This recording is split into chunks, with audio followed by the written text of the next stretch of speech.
secara moneter, tapi kalau secara waktu ya pasti ada lah yang rugi karena kan lu berusaha untuk mendapatkan whitelistnya.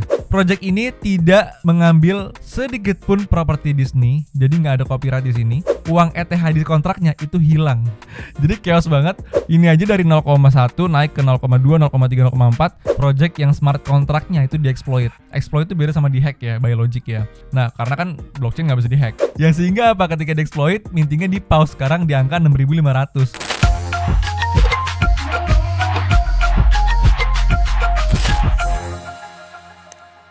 Hai, salam NFT semuanya. Apa kabar? I hope you guys doing great. So, pada kesempatan kali ini gue pengen coba doing recap aja sih, recap dari pembahasan-pembahasan gue sebelumnya. Sama ada satu pertanyaan temen gue yang cukup menarik, yaitu dia bilang bahwa art itu sama sekali tidak penting, tapi gue gak setuju. Gue bilang, kenapa? Nanti gue akan jelaskan. Sama kita akan doing raffle dari orang-orang yang udah mau masuk ke Alpha Discord. Nah, perlu diketahuin bahwa di batch kali ini tuh cuma satu orang doang yang masuk, itu pun atas dasar voting community yang nanti gue akan tunjukkan ya Discordnya. Dan karena banyak yang antusias dan gue gak enak kalau misalkan dia terus-terusan daftar tapi gak masuk-masuk karena kalah raffle terus, ada reward khusus untuk orang-orang yang udah daftar 4 kali berturut-turut. Jadi kalau dia daftar 4 kali berturut-turut tapi gak keterima terus, itu akan ada reward dari gue. Oke? So, ayo kita raffle. So, seperti yang gue bilang di video-video sebelumnya bahwa community ini bukan community gue cuma inisiator doang. Namanya pun akan gue rubah. Ini kan namanya Nasir 712 Alpha Squad. Gue pengen rubah menjadi sesuatu yang bikin orang berpikiran bahwa ini bukan Discord gue. Oke? Dan setelah gue melakukan voting, di sini bisa dilihat ya jumlah member yang masuk batch kali ini. Ada 1 sampai 10 dan 13 orang memilih angka 1. Artinya cuma satu orang doang yang masuk ke Discord pada batch kali ini. So, kita langsung aja nih, gue udah paste semua addressnya. Kita draw now. Dan pemenangnya adalah 2BCE95 yang belakangnya 2BCE95. Gue lihat dulu ya apakah dia udah pernah main NFT atau belum sebagai validasi. Oke, setelah gue lihat dia udah pernah main NFT, bahkan dia build atau create minting sendiri NFT dia. Jadi kepada orang yang punya address dengan belakangan BCE95, harap kontak gue. Oke, congrats. Buat kalian yang belum dapat, jangan menyerah. Kalau mau menyerah juga nggak apa-apa sih, nggak maksa. Intinya kalau misalkan daftar terus selama 4 kali berturut-turut tapi nggak dapat, akan ada reward dari gue. Itu aja. Oke, so kita masuk ke pembahasan selanjutnya. Jadi project pertama yang kita bahas adalah Mecha App Club Official yang sampai sekarang itu belum sold out. Padahal mereka melakukan Dutch auction. Tahu Dutch auction ya, jadi dimana dia startnya itu dari angka 0,3 Ethereum, turun setelah 4 jam ke 0,2 Ethereum, turun lagi ke 0,1 Ethereum, dan sampai bottomnya 0,1 Ethereum itu belum sold out. Ini baru sold 4.200 item. Dan yang sangat gue tidak suka dari project ini adalah ketika mereka mengancam orang-orang yang mendapatkan whitelist untuk tidak listing di bawah 5 Ethereum. Oke, jadi orang-orang nggak boleh paper hand, nggak boleh ngejual projectnya, dan bentuknya dalam bentuk ancaman ya. Di sini bisa dibaca, if you mint your Mecha App NFT on December 2021 and then list it for a low price less than 5 ETH, lu bakalan di-ban dari Mecha App Club, lose all of your utilities, lose all access to your own character with asset on play to earn gaming, lose access to our Mecha App land in sandbox. Oke, jadi dia nuntut untuk kalaupun mau listingnya minimal 5 ETH. Kalau menurut gue itu ancaman, dan sekarang udah bukan zamannya tirani lah ya. Kalau lu pengen punya trust dari community, ya harus kreatif. Kira-kira gimana caranya mereka nggak boleh ngelisting di secondary market? Oke, apakah mereka dapat reward? Apakah project lu sebagus apa sehingga mereka mau hold jangka panjang? Tapi tidak dengan cara mengancam. Itu bener-bener bad decision banget, yang sehingga gue cuma bisa saran kalau misalkan lu punya project ini, gue gak setuju sama cara founder yang seperti itu. So, next project yaitu adalah Wolf Game. Nah, problemnya ini, gue waktu bikin video kemarin, itu Wolf Game di angka floornya 2 Ethereum. Pas video itu di launch, karena gue bikin video itu 2 hari sebelumnya kan. Nah, pas video itu di launch, itu floor price-nya udah angka 0,6. Jadi menurut gue pembahasan gue jadi kurang valid karena videonya kurang cepet keluar. Karena gue bikinnya sekaligus banyak dan kerjaan editor numpuk waktu itu. Nah, sekarang gue lebih prefer untuk bikin konten hari ini, maksimal besoknya udah keluar. Jadi pembahasannya lebih valid. Dan yang gue omongin hari ini, at least masih bisa valid kalau besoknya. Kalau misalkan udah 2 hari, 3 hari, 4 hari dan seterusnya itu udah lumayan kurang valid soalnya. Nah, Wolfgame sendiri itu drop banget dari 2 Ethereum ke 0,6 Ethereum. Alasannya karena apa? Karena mereka pengen membuat game ini jauh lebih sustain. Gue setuju dengan cara mereka. Karena dengan cara yang sebelumnya itu pro ke community banget. Jadi lu bayangin aja ya, lu punya satu ship, 2 hari nih lu stake, lu bisa dapat satu ship lagi yang harganya waktu itu 2 Ethereum. Artinya 2 hari lu bisa menghasilkan 120 juta. Itu kayak ya awalnya akan bagus. Tapi ketika supply-nya makin banyak, ya akhirnya bakalan jeblok pasti gitu. Dan mungkin Wolfgame nyadarin itu gitu, dan dia nggak mau merusak semua integrity influencer yang udah ngebahas project ini. Akhirnya di pause semua kegiatan activity mereka dan dirubah total white paper-nya yang sekarang dimana equal antara community sama project gitu. Jadi project-nya nggak akan cepet-cepet kehabisan uang, harganya juga bakalan lebih sustain ke depan. Kalau ini sekarang lo masuk 0,3 nih, ini udah bisa sustain nih, artinya nggak akan drop banget ke depan karena supply-nya juga udah di limit sama mereka. Supply-nya udah 13.500 dan ini udah nggak nambah lagi. Sementara karena ini hype banget, ya banyak lah project-project yang bener-bener ngikutin Wolfgame ini. Tapi bedanya mereka nggak mikirin, pokoknya tetap money game, tetap Ponzi yang masuk belakangan yang rugi. Itu Ponzi guys. Kalau ini Wolfgame udah bukan Ponzi lagi karena mereka membuat tokenomics yang lebih kompleks. Mereka membuat universe, ada land game-nya, ada pouch untuk menyimpan token wall-nya dan sebagainya gitu. Nah yang lain karena Wolfgame kemarin bener-bener hype banget, mereka ngikutin dengan kontrak yang plek-plekan. Karena kan sistemnya public ya kalau udah masuk ke secondary sale gini. Jadi orang bisa gampang aja copy paste codingnya ke kontraknya dan bikin dengan konsep lain. Misalkan kayak ada nih yang ngikutin banget namanya Wizards and Dragons. Ini ngikutin banget, kayak hampir sama sekali nggak ada perbedaan. Ini harganya dari 0,07 naik ke 0,4. Langsung kan, karena semua orang langsung merasa oke, ini kita kalau kita nge-stack cepet banget dapetin Wizard lagi yang sehingga kita bisa jual lagi dengan harga mahal. Jadi bisa dapat passive income gitu. Namanya mini game kan. Ya tapi karena supply-nya nambah terus, lihat aja sekarang supply-nya 38.300. Ya pasti harganya ujung-ujungnya akan jeblok menurut gue ya. Tapi karena gue amatiran di dunia NFT, let's see lah ya. Cuma menurut gue harusnya by logic harganya akan jeblok karena supply-nya terus bertambah. Ini aja dari 0,1 naik ke 0,2, 0,3, 0,4. Nah sekarang udah drop lagi nih pelan-pelan nih, udah sampai ke angka 0,137.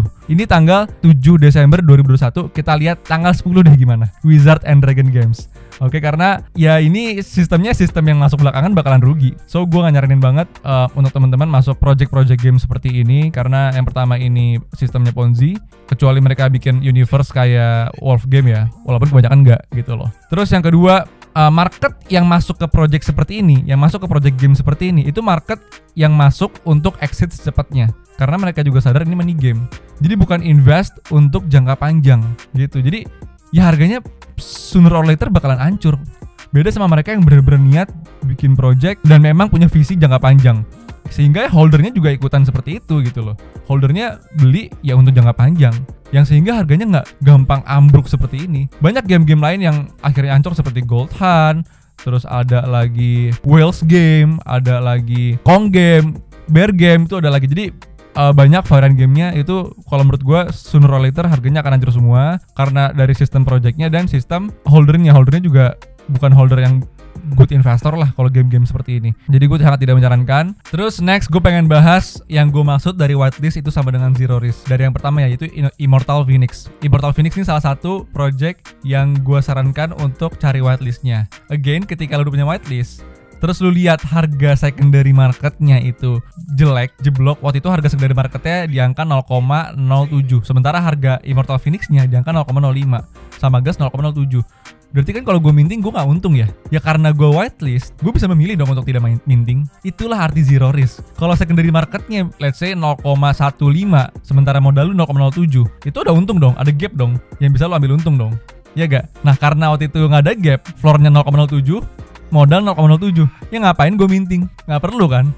So, gue nggak keluar uang sedikit pun, kerugian sedikit pun, karena ini, satu, rugi usaha gitu. Jadi, gue bilang zero risk secara moneter, tapi kalau secara waktu, ya pasti ada lah yang rugi, karena kan lu berusaha untuk mendapatkan whitelistnya gitu. Terus yang kedua, itu ada Overclouds. Ini Overclouds juga project yang digadang-gadang bakalan bagus banget, tapi ternyata waktu minting, harganya kalau nggak salah minti itu 0,07 ya, apa 0,06 apa 0,05 gue nggak tahu. Di antara 0,05 sampai 0,07 lah di antara itu, tapi secondary-nya jelek banget, yang sehingga no reason orang untuk minting.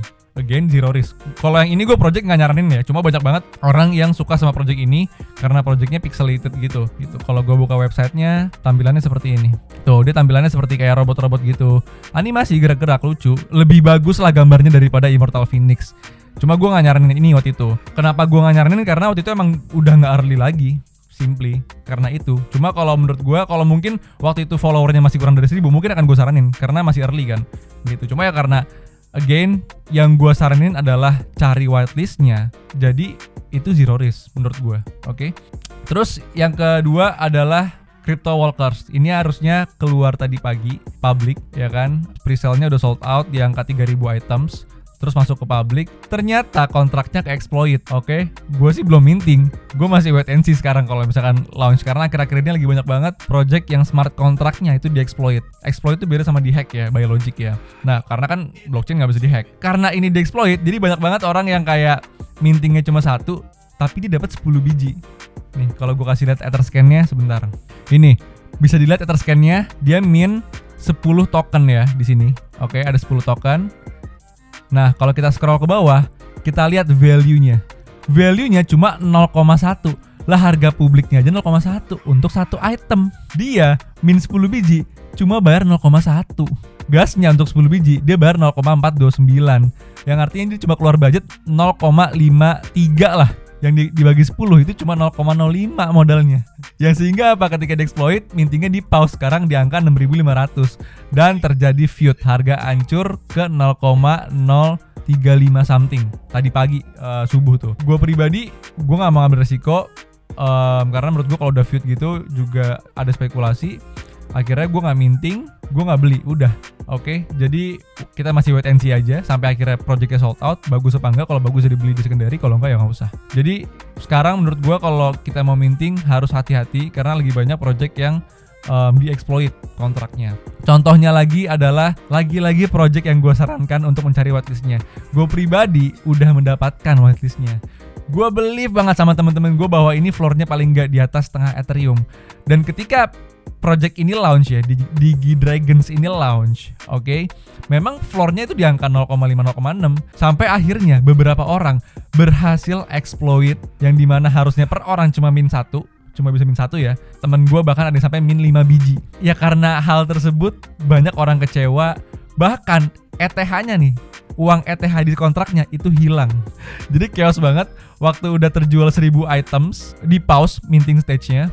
Oke, ditunda beberapa jam, kontraknya dirubah sama mereka. Kontraknya dirubah karena orang-orang udah ada harapan kan. Floornya naik lagi tuh dari 0,2 ke 0,1 naik ke 0,4, 0,5. Wah, gue bilang udah deh, bagus deh. Gue tunggu aja karena ini project supply-nya rendah 1.500. Timnya Docs, yaitu ngasih tahu pribadi mereka, in real life mereka.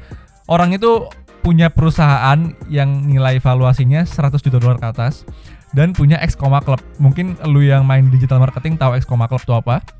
Itu suatu penghargaan yang cukup berarti lah buat orang-orang yang jago digital marketing. Nah, ya gue percaya karena itu gitu kan. Dan supply-nya rendah. Dan ini unik bahwa tema Charizard. Ya udah, waktu yang pertama gagal gue masih punya hope dan begitu pun beberapa orang lainnya. Walaupun floor waktu itu hancur banget kan 0,2 ya, sedangkan minting 0,05, artinya lu masih bisa ngambil untung 3 kali lipat. Oke, kita tunggu. Nah, pas kontrak keduanya keluar, mereka bener-bener cuma ganti kontraknya doang dengan coding yang sama. Di-exploit lagi, temen gue minting lagi bahkan sampai 2 biji, 3 biji. Terus ETH-nya dicuri lagi. 0 ETH-nya. Jadi gue kalau sekali gue masih oke, gue masih ngasih kesempatan. Kalau 2 kali dia melakukan kesalahan yang sama secara beruntun, I'm so sorry. Itu udah menurut gue parah.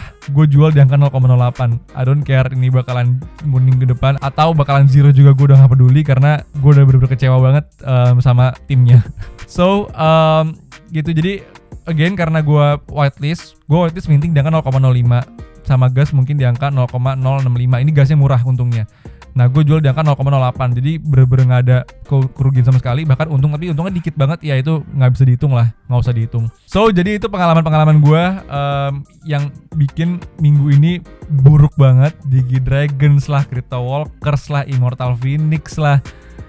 Aduh, jadi nggak selalu bagus ya guys NFT. Again karena gue ini whitelist, jadi alhamdulillah zero risk secara finansial. Cuma secara waktu, DigiDragons nih ya, gue sampai ikutan lomba whitelistnya, yaitu lombanya membuat sebuah project NFT, dan gue menang di situ. Gue udah meluangkan waktu 3 jam untuk bikin project NFT gue, berharap gue bisa mendapat setengah Ethereum at least, tapi ternyata tidak dapat apa-apa. Fine lah, gue juga seneng kok ngerjainnya, karena itu pakai kreativitas kan. Terus selanjutnya adalah art. Oke, yang pertama gue pengen liatin adalah Krypton Goons. Gue enter site-nya. Oke, setelah lu melihat Krypton Goons ini, apa yang ada di benak kepala lu? Lu lihat artnya ya, apa yang ada di benak kepala lu? Kalau gue sih ya, yang ada di kepala gue, yang gue rasakan, ini Disney banget. Gue langsung keinget masa kecil gue nonton kartun Disney dengan tone color seperti ini, dengan pose Mickey Mouse-nya, dengan tangan yang mirip banget sama Mickey Mouse-nya. Again, project ini tidak mengambil sedikit pun properti Disney, jadi nggak ada copyright di sini, nggak ada pelanggaran copyright ya. Dan dia berhasil membawa vibes Disney. Jadi kalau lu lihat art nih, memang itu hanya sebuah art, sebuah gambar. Tapi dari situ ada variabel baru yang muncul, yaitu adalah vibes. Ini adalah variabel yang nggak bisa diukur, karena vibes ini campuran antara art dan gimana lu berinteraksi dengan community. Tapi art besar sekali bobotnya di sini. Vibes ini membawa vibes Disney. Yang mana kalau kita udah bicara vibes, itu adalah penilaian kualitatif. Karena based on emotion kan. Dan emotion itu punya value loh. Lu beli Louis Vuitton, lu beli Gucci, itu kan karena emotion. Lu pengen menunjukkan status sosial. Kalau by kegunaan mah, by utility mah sama aja tas buat bawa barang kan. Tapi kan ada vibes-nya gitu. Itu yang beda. Begitupun kalau di NFT, itu dari gambarnya. Kebetulan waktu ini projectnya launch, gue gak tahu ada project ini, tapi waktu launch gue ada notifikasinya. Tapi gue lagi meeting, makanya gue gak ikutan. Gue nyesel banget, karena kalaupun gue waktu itu lagi free, gue udah pasti beli project ini. Karena gue suka banget, ini ngebawa nostalgic emotion gue. Itu yang punya harga di situ, punya value, nostalgic emotion. Oke? Kayak kalau lu tanya kenapa kebanyakan pixelated yang sukses, sebenarnya selain karena Cyberpunks dan CryptoPunks, karena game-game zaman dulu itu masih bentuknya pixelated. Dan kebanyakan investor itu di umur 30, 20-an, 30-an, 40-an, yang mana zaman dulu ya mereka ngalamin zaman yang dimana main game itu pixelated. Kalau orang yang udah biasa main NFT itu udah pasti paham itulah. Nah jadi waktu kalau lu beli project ini langsung dari developer, itu harganya 0,04 untuk early adapter, yang kemudian untuk akhir-akhir itu diangkat 0,07. Oke, mungkin sama gas 0,09 lah ya. Dan harga secondary marketplace-nya langsung naik ke 0,3, bahkan sampai ke 0,4 waktu itu, gue inget banget. Ini utility-nya biasa aja loh.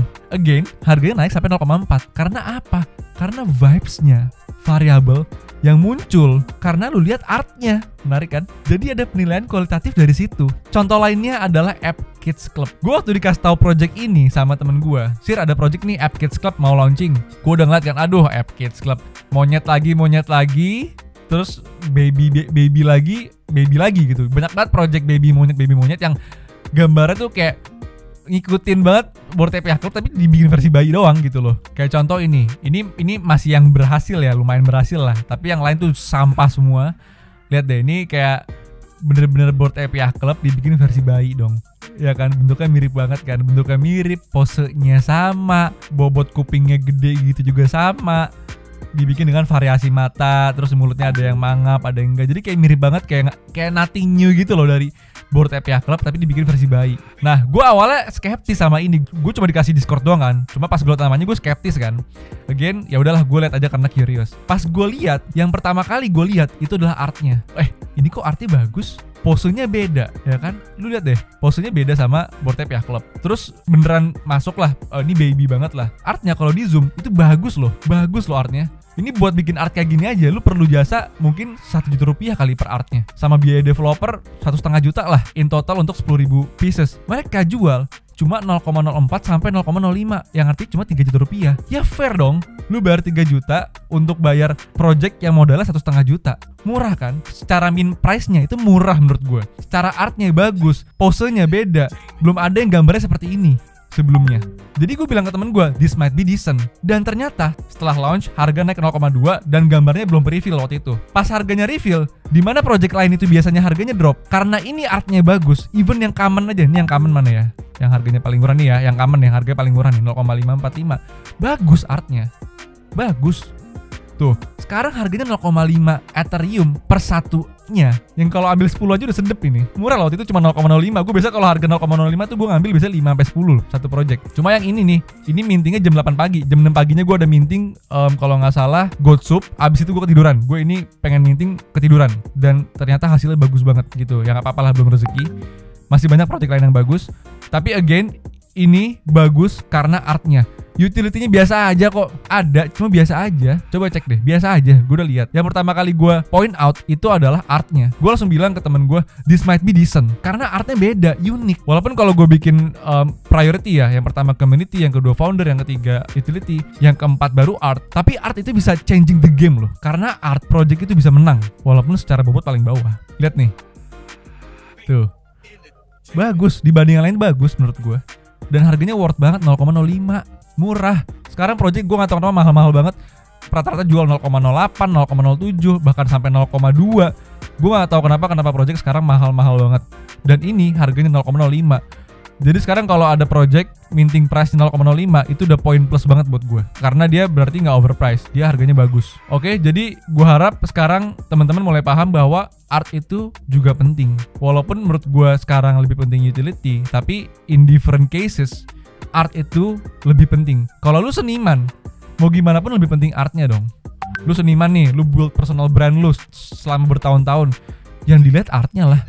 Dan pembelian NFT tertinggi sampai sekarang itu NFT-nya Beeple. Dia ngejual art, ada story di balik artnya. Nggak ada utility-nya waktu itu, nggak ada. Jadi ya kalau pakai logic memang art nggak penting, walaupun sebenarnya ada gitu. Apalagi kalau kita bicara vibes ya, yang muncul dari art tersebut. Nah ini contoh lainnya dari project yang menurut gue naik karena artnya gila banget, namanya Crypto Bull Society. Biasanya project lain ya ketika dia belum reveal itu harganya bagus, terus ketika reveal harganya banyak yang kedam. Tapi kalau ternyata project tersebut bisa memberikan art yang di atas ekspektasi, even yang commonnya ya, itu harganya justru naik. Contohnya kayak Crypto Bull ini. Oke, ini gue scroll semuanya over, bukan floor price ya. Coba kalau floor price-nya buy now berapa nih? 2,899. Oke, ini artnya bagus banget. Ini bisa dilihat ya. Tuh, view-nya tuh kelihatan jelas banget. Ini kalau dilihat dari activity-nya, tanggal 30 November, kita minting itu harga cuma 0,2 Ethereum. Oke, 0,2 Ethereum. Dan project ini nggak ada satupun influencer yang ngebahas, yang gue liat di YouTube yang artis yang terkenal ya. Nggak masuk radar banget pokoknya. Terus ternyata pelan-pelan naik dan memang setelah review justru malah makin ke pump. Kalau kita lihat dari websitenya seperti ini, websitenya bagus banget ya. Ini bisa dilihat ya. Gue zoom ya, nih tuh. View-nya bagus banget men, kelihatan banget jelas, detailnya bagus. Ini di monitor gue 4K ya. Bagus banget kelihatannya di monitor gue. Kalau misalkan lu punya ini nih, orang yang minting di angka 0,2, sekarang kan udah 15 kali lipat nih, 15 kali lipat ke atas lah ya. Lu dapet crypto bear-nya. Oke, free crypto bear yang ini nih. Jadi malah dapat passive income kan. Dan hitung-hitung lu 0,2 untuk bayar Crypto Bull Society, terus dapat crypto bear. Ya hitung-hitung 0,1 lah each. Fair price lah 0,1 untuk art sebagus ini. Karena juga dilihat dari portofolio artisnya, namanya Gal Yosef. Ini kalau gue buka ya, more about artist. Dia 3D artist pertama yang di-invite ke NYC Eden Gallery. Terus udah pernah mejeng di Art Gallery Dubai, Soho, Israel, Las Vegas, dan kawan-kawan. Terus juga dia kolaborasi sama Justin Bieber. Terus dia kolaborasi juga sama Dior, brand fashion. Dan sama Steve Aoki. Ya artis ini punya portofolio yang oke lah, great portofolio ya. Terus ini lucu banget sih. Pokemon megang Pokeball dari Louis Vuitton, ya kan ada yang Gucci. Ini kalau gue zoom, lihat deh, yang Mew, lucu ya. Terus ini ada yang Squirtle sama Charmandernya. Bagus banget 3D artnya, beda sama yang lain. Sebenarnya kalau dari utility-nya biasa aja utility-nya. Nih launch initiate, staking, ada merge dan live event, dapat crypto bear atau free minting. Terus bikin metaverse, mirip-mirip kayak yang lain utility-nya. Cuma kenapa harganya naik banget dibanding yang lain? Kalau menurut gue karena artnya, 3D artnya gila, bagus banget kualitasnya.